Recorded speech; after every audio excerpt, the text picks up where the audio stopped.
Hey y'all, this is Latanya coming to you with an educational video on how to use Glam Suite's products. Instead of dipping your hands into the jar, you want to use a spatula, or you can use a disposable spoon to remove the product, because the purpose of this is you do not want to contaminate your jar product.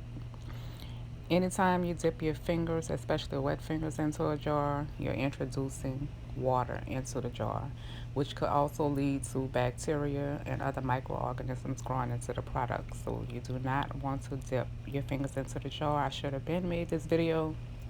And when I'm using the product on clients in the salon, they always see me stick a spatula into the jar, whether it's the leave-in treatment or the braid butter. I never use my fingers to scoop out product.